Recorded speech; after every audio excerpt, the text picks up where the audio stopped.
చెడిపోకుండా ఉండండి, అదే నేను కోరుతున్నా. ఆరోగ్యం చెడగొట్టుకోవద్దు, ఫస్ట్ ఆరోగ్యం చెడగొట్టుకోవద్దు, బుద్ధి చెడగొట్టుకోవద్దు, మనసు చెడగొట్టుకోవద్దు. ఈ 3 బాగుంటే ఎక్కడైనా పైన బతకొచ్చురా అన్న. ఏమనిపిస్తుంది పోసాని గారు, చిన్నప్పటి నుంచి గడిపిన పరిస్థితులు, ఎదురు అయిన సందర్భాలన్నీ ఒక్కసారి లైఫ్ని వెనక్కి తిరిగి చూసుకుంటే ఇప్పుడు జనరేషన్కి మీరు గతంలో చూసిన ఆ జనరేషన్కి డిఫరెన్సియేషన్ ఎలాగ అనిపిస్తుంది? మీ లైఫ్ని మీరు ఎలా ఎక్స్ప్లెయిన్ చేయగలుగుతారు? అంటే ఒక లైన్ చెప్తా, దీని సంబంధం లేకుండా. ఒకప్పుడు మేము చిన్నప్పుడు ఉన్న పెట్టుండేదంటే ఊళ్ళో ఎన్ని పార్టీలైనా ఉండుగాక ఎలక్షన్ దాకా వాళ్ళ ఓటు వాడేసుకుంటాడు, వీళ్ళ ఓటు వీడేసుకుంటాడు. ఈ పడవన బజార్ వాళ్ళు, ఈ కమ్మవాళ్ళు ఈ పార్టీ కొట్టేసుకుంటారు. ఆ పక్క తూరు బజార్ వాళ్ళు ఇంకోళ్ళు ఓటేసుకుంటారు. అటు మనం సత్యం గారికి ఆయన ఓటేసుకుంటారు. ఈ పక్క ఉన్నవాళ్ళు ఆలపాటి రామస్వామి గారికి ఓటేసుకుంటారు. ఎలక్షన్ అయిపోయింది, ఒకళ్ళు ఓడిపోయారు, ఒకటి గెలిచారు. అయిన తర్వాత మొత్తం మళ్ళీ ఒకటిగా ఉండేవాళ్ళు. మళ్ళీ ఎలక్షన్ దాకా తప్పితే ఇంకా ఊళ్ళో ఈ రాజకీయాల గురించి గొడవలే లేవు. మళ్ళా అదే పగతో ఆ పక్క వాళ్ళు ఈ పక్క వాళ్ళని చూసుకోవడానికి అవి కూడా లేవు. నేను ఉన్నా, అందరూ మళ్ళీ గెలిచి మళ్ళీ అయిపోయిన తర్వాత మళ్ళీ అక్కడ కూర్చొని పల్లెటూళ్ళలో అక్కడ టీలు తాగుతాం, కబుర్లు చెప్పుకుంటా, అట్లుండేది. ఇప్పుడు రాజకీయ నాయకులు ప్రజలను చెడగొట్టారా, ప్రజలు రాజకీయ నాయకులు చెడగొట్టారా అని పక్కన పెడితే ఇప్పుడు ఏంటంటే ఓ నుంచున్నాడు చంద్రబాబు నాయుడు ఎలక్షన్లు నుంచుంటున్నాడు, జగన్ గారు ఎలక్షన్లు నుంచుంటున్నాడు. నుంచుంటే ఏమవుతుందంటే మనం బాగా ప్రాపగాండా చేసుకొని బాబు గారిని గెలిపించాలి, తప్పలేదు. ఇప్పుడు అలాంటి వాడు జగన్ గారు ఆయన ఆశలు ఆశయాలు, ఆయన ఏం చేసిన సర్వీసు అవి చెప్పుకొని జనాన్ని మనం మొబిలైజ్ చేసుకొని మనం గెలిపించుకోవాలి. ఈ ట్రెండ్ లేదు.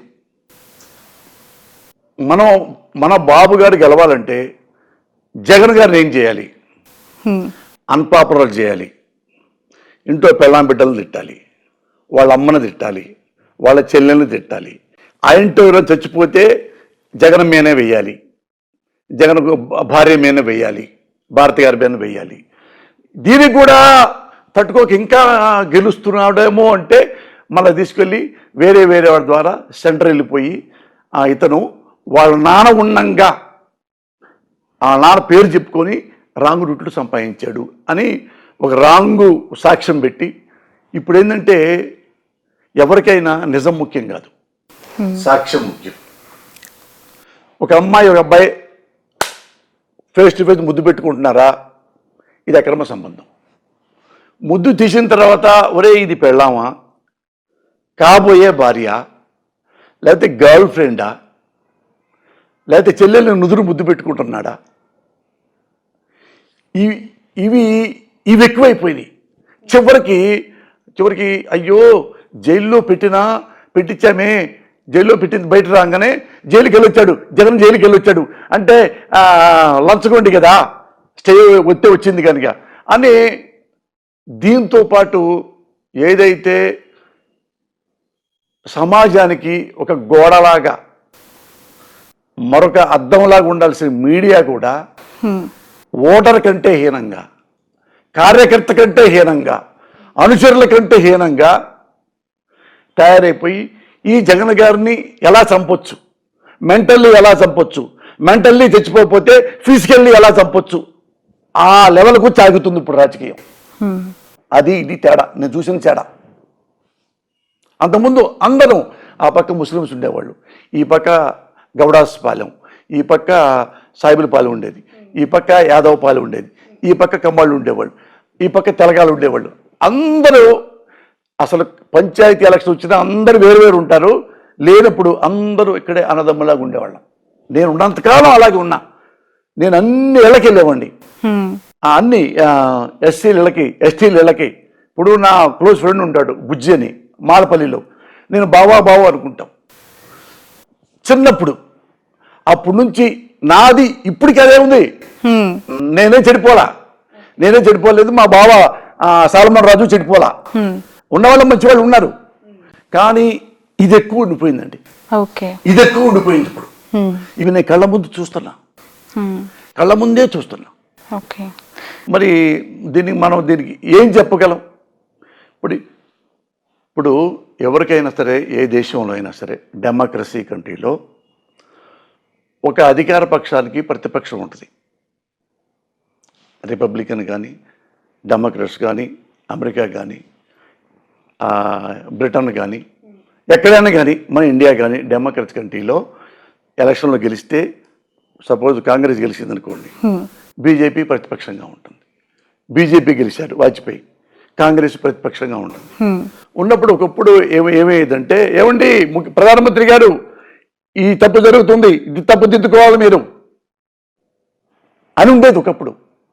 ఏది అద్వానీ, శ్యామ ముఖర్జీ, ఆ తర్వాత బ్యాచ్లో కూడా ఓడిపోయినా కానీ హుందాగా కూర్చునేవాడు వాజ్పేయి.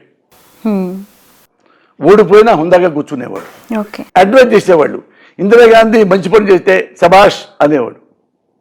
అప్పుడు ఏమండి ఇందిరాగాంధీ గారు ఫలానా సమస్య ఉండేది, ఈ సమస్యను మీకు తెచ్చాలి. అప్పుడు ఆమె వెళ్ళిపోయి పివి నరసింహరావు గారితోనూ మరొకరితోనూ అందరితో కూర్చొని ఈ ఫలానా వాజ్పేయి గారు ఈ సమస్య చెప్పాడు, ఈ సమస్యని ఎలా ఎరాడికేట్ చేయాలి, ఎలా నాశనం చేయాలి ఈ సమస్యని అన్నప్పుడు తీవ్రంగా ఆలోచించి వాజ్పేయి గారు ఇదిగో దీన్ని ఎలా పరిష్కరించేశాం, ఈ సమస్య తీర్చేశాం, శభాష్ ఇందిరాగాంధీ గారు, థ్యాంక్ యూ. అది అప్పుడి ఆచారం, పద్ధతి, విధానం, నమ్మకం అవి ఉండేవి.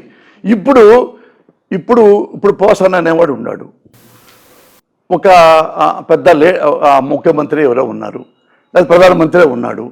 నేను ఏమండి ఈ సమస్య ఉంది, దీన్ని ఇలా ఉంది, అవునా, అవునండి కరెక్టే ఉంది, ఆ సమస్య తీర్చండి అని చెప్పి నేను ఢిల్లీ నుంచి వచ్చానుకోండి. ఇప్పుడు సమస్యను ఎలా చంపాలా అనేది పక్కన పెట్టి పోసాన్ని ఎలా చంపాలా, ఇప్పుడు సమస్యను చంపటం మానేశారు, సమస్యను చంపటం మానేశారు, మనుషులను చంపటం మొదలుపెట్టారు. అంటే ప్రశ్నించే మనుషులని చంపటం అది ఇప్పుడు జరుగుతున్నది. ఎందుకు జరుగుతుందంటే ఆశ, పదవి, డబ్బు, అహంకారం, పదవి, శక్తి, ఒక వ్యవస్థ, వీటిని నమ్ముతున్నారు. లేకపోతే ఎవడైనా కానీ ఒక అధికార పక్షానికి ప్రతిపక్షంగా ఎవరు ఉండాలి? జగన్ గారికి ప్రతిపక్షంగా ఎవరు ఉండాలి? చంద్రబాబు నాయుడు గారు ఉండాలి. జగన్ గారి పరిపాలనలో ఏమైనా లోటుపాట్లు ఉంటే అసెంబ్లీలో కూర్చొని ఈ తప్పు జరిగింది, ఇదిగో ఈ సాక్ష్యం ఉంది, దాన్ని సరి చేసుకోండి, సరి చేసుకోకపోతే నెక్స్ట్ ఓడిపోతారు, చంకనాకి పోతారు అని అడ్వైజ్ చేసి తప్పులే. కానీ ఇప్పుడు అది న్యాయమైన ప్రతిపక్షం. ఇప్పుడు ఆంధ్రదేశంలో ప్రతిపక్షం ఏంటో తెలుసా? ఒక వర్గం మీడియా. ఒక వర్గం మీడియా అంటే కమ్మ మీడియా, వాళ్ళే ప్రతిపక్షం. ఇక ప్రతిపక్షం లేరు జగన్కి. ఇది ఇండియా, ప్రపంచంలోనే కాదు ఇండియాలో కూడా సరికొత్త విధానం. ఏది మామూలుగా కరోనా వస్తే కొత్త ఇంజెక్షన్ వచ్చింది, అలాంటి ప్రతిపక్షాన్ని రిప్రజెంట్ చేస్తున్న ఒక వర్గపు మీడియా అని చెప్పి బాహటంగా చేస్తున్నారు కదా. పార్టీ అధికారంలోకి వచ్చింది, మీరు ఎలక్షన్స్కి వెళ్ళి అన్ని మెజారిటీ సీట్లు గెలుచుకొని ఎందుకు ఫైట్ చేయలేకపోతుంది? ఎందుకు అధికారంలో ఉండి కూడా ఎదుర్కోలేకపోతుంది ఆ మీడియాని? అది ఒకటి గుర్తుపెట్టుకోండి, మీడియా అంటే ఒక కార్యకర్త కాదు, ఒక ఎమ్మెల్యే కాదు, అంటే ప్రతిపక్ష పాత్ర మీడియా పోషిస్తుంది అని చెప్తున్నా. ఈ మీడియా అంటే ఒక కార్యకర్త అయితే పక్క డోంట్ వర్రీ పో, ప్రతిపక్షంలో ఉన్న ఎమ్మెల్యే అయితే విమర్శిస్తాడు, డోంట్ వర్రీ పో. కానీ ఒక మీడియా, ఒక పేపర్ మొత్తం ఒక ప్రభుత్వాన్ని తిడుతూ రాస్తుంటే, ఒక మీడియా టీవీ మొత్తం ఆ ముఖ్యమంత్రి తిట్టడానికే పొద్దున సాయం దాకా ఆరాట పడుతుంటే ఆ ప్రభుత్వం ఉక్కిరి బిక్కిరి అవుద్ది. ఆ తర్వాత జనం నమ్ముతారు, జనం నమ్మి మన పేపర్ చూసి, మన టీవీ వార్తలు చూసి ఈయన ఓడించవచ్చు, మనకేమో వాడిని ముఖ్యమంత్రిని చేయొచ్చు. ఇది ఇప్పుడు ఆంధ్రదేశంలో నడుస్తుంది. లేకపోతే ఒక మీడియా అనేవాడికి ప్రభుత్వం గురించి తప్పులేదు మాట్లాడాలి, ప్రజల్ని చైతన్యవంతం చేయాలి, తప్పులను ఎత్తి చూపించారు. ఎక్కడెక్కడ ఎమ్మెల్యే అవినీతి పని చేశాడు, మంత్రి అవినీతి పని చేశాడు, ముఖ్యమంత్రి ఇంత అవినీతి పనులు చేస్తున్నాడు అని సాక్ష్యంతో మీరు బయట పెట్టచ్చు, ప్రజల చేతివరం చేయొచ్చు. ఏమీ లేకుండా గాలిలో కూడా మనం సృష్టించలేం. అలాంటివి పొద్దున్న నుంచి సాయంత్రం వరకు మీరు జగన్ గారు ముఖ్యమంత్రి అయిన దగ్గర నుంచి ఆ రోజు ప్రింట్ అవుతున్న ఈనాడు పేపరు, ఈ 4 ఏళ్ళు దాకా వచ్చిన ఈ 4 ఏళ్ల పేపర్లు మీరు పక్కన పెట్టుకోండి. ఆంధ్రజ్యోతి ఆయన గెలిచిన మొదటి రోజు నుంచి ఈ రోజు వరకు ప్రతి ప్రింట్ మీరు పేపర్ పెట్టుకోండి. ఆ రోజు నుంచి ఈ రోజు వరకు ఈటీవీ చూడండి, ఆ రోజు నుంచి ఈ రోజు వరకు TV5 చూడండి, ఆ రోజు ఈ రోజు వరకు ABN చూడండి. ఇక్కడ 1% జగన్ గారు ఇది చేస్తున్నాడు, ఈ మంచి పని చేశాడు, ఒక్కటే బోతద్దబిట్టినా కనపడదు. అన్ని బూతులు, అన్ని తిట్లు. మనం అనుకుంటాం కదా జనం ఇప్పుడు కొత్తగా వైఎస్ఆర్ ప్రభుత్వం వచ్చిన తర్వాత ఏందండి ఎలా తయారైపోయారంటే, కోడలు నాని ఆవేశంగా 2 మాటలు అన్నాడు, పేరు నాని కొన్ని మాటల ఆవేశంగా అన్నాడు. అంటే బూతుల ఎమ్మెల్యే, బూతుల మంత్రులు ఉన్నారు, ఓహో బూతుల మంత్రులు. చివరికి కమ్యూనిస్టు నారాయణ కూడా బూతుల మంత్రి అని వాడటం జరిగింది. దురదృష్టం ఏంటంటే ఇంత నాయకులు ఉన్నారు, చదువుకున్న నాయకులు ఉన్నారు, ఈ పేపర్ వాళ్ళు ఉన్నారు. ఈ సమాజం దేని వల్ల నాశనం అవుతుందంటే ఒక బూతు మాట వల్ల నాశనం కాదు. నేను మా అబ్బాయి తప్పు చేశాడు అనుకోండి, అరే నీ కాళ్ళు ఎరగొడతా. నేను తప్పు చేశాను అనుకోండి, అరే డాడీ నీ కాళ్ళు ఎరగొడతా, చంపేస్తా నా కొడక. ఈ బూతు మాట వలన ఇల్లు నాశనం కాదు, సమాజం నాశనం కాదు, బూతు పని వల్ల సమాజం నాశనం అవుతుంది. బూతు పనులు చేసేది ఎవరు? రామోజీరావు. బూతు పనులు చేసేది ఎవరు? బూతులతలు రాసేది ఎవరు? రాధాకృష్ణ అనేవాడు, ABN. బూతులు తిట్టించేది ఎవడు? BR నాయుడు, TV5 అనేవాడు. సాంబడ్ అనే ఒక లఫ్ట్ గాడు, ఒక యాంకరు మాట్లాడేవాడు. వీళ్ళు పచ్చి బూతులు. ఇక్కడేంటి ఆ మాట తట్టుకోలేక ఇన్ని అబద్ధాలు చెప్తారా ఎదవల్లారా అని ఒక మాట అంటాడు పాపం కోడాలి నాని. ఓ బూతుల మంత్రి తెలియదా మీకు తేడా? బూతు మాటకి బూతు పనికి నీ తేడా తెలియదా? బూతు మాటే కనపడుతుంది, బూతు పనులు కనపడవు. ఇది ఇలాగా ఈ ప్రభుత్వాన్ని ఎట్టాగానే పడగొట్టాలి. ఫిల్మ్ ఇండస్ట్రీలో పోసాని కృష్ణమురళి అనే వ్యక్తి చాలా సుదీర్ఘ కాలం ప్రయాణం చేశారు. ఎన్నో సినిమాల జర్నీ ఆయనతో ఇండస్ట్రీ చూసింది. చాలా మంది మీతో పనిచేసిన వాళ్ళు ఉన్నారు. ఇప్పటికీ అప్పుడు కూడా తీసుకుంటే టీడీపీతో పనిచేస్తున్న వాళ్ళు ఆకర్షితులై అఫీషియల్గా జాయిన్ అయిన వాళ్ళు చంద్రబాబుతో చాలా సఖ్యతగా ఉన్నారు. మీరెందుకు ఈ యుద్ధం అంటే వైసీపీ వైపు ఆకర్షితులై ఈ పార్టీలో జాయిన్ అవ్వటం కానీ, పదే పదే చంద్రబాబుని టీడీపీని తిట్టడం కానీ ఎందుకంటారు? ఒకటి గుర్తించాలి శ్రావణి, నా ఫస్ట్ నుంచి 35 ఏళ్ళ నుంచి నా ట్రావెల్ చూడండి. నేను ఒకళ్ళకే అంకితమై నేనేం పనిచేయను. ఎప్పుడు నేను ఒక కార్యకర్తలాగా ఒక లీడర్లాగా ఎప్పుడూ పనిచేయలే. మీరు ఎంక్వైరీ చేసుకోండి, మీరు నా లైఫ్ స్టైల్ చదువుకున్న వస్తుంది నెట్లో కూడా. నేను ఉన్న వాళ్ళలో మంచివాడు ఎవడు, ఉన్నాళ్ళలో వీడు బెటరు, ఉన్నాళ్ళలో వాడు బెటరు అంటే అక్కడ సపోర్ట్ చేస్తా. అంతకుముందు ఎన్టీ రామారావు గారు ఫస్ట్ వచ్చాడు. ఎన్టీ రామారావు గారు కొత్తగా అంతకుముందు కాంగ్రెస్లోకి వచ్చి అప్పుడు అవినీతి ఎక్కువ జరిగిందని ఆయనకి సపోర్ట్ చేశాను.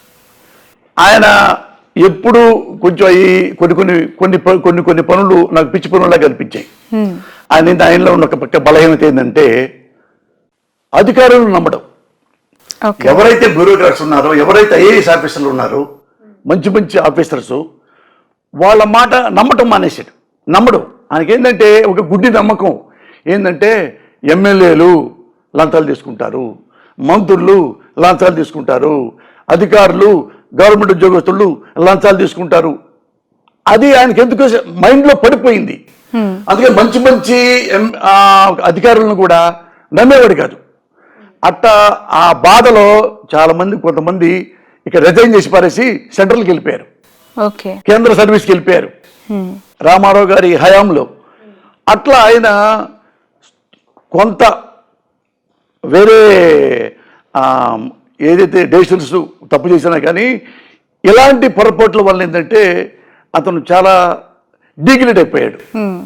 అరే ఏంటి బాబు ఈయన, నేను బాగా చదువుకున్నాడు కదా, ఈయన కూడా ఏంది ఈ అధికారుల్ని నమ్మడం, ఇంకోళ్ళని నమ్మడం, వాళ్ళు అలిగి వెళ్ళిపోతున్నారు, అది తెలుసుకోలేకపోతున్నాడు ఏంటి అనే మాకు ఉండింది అది.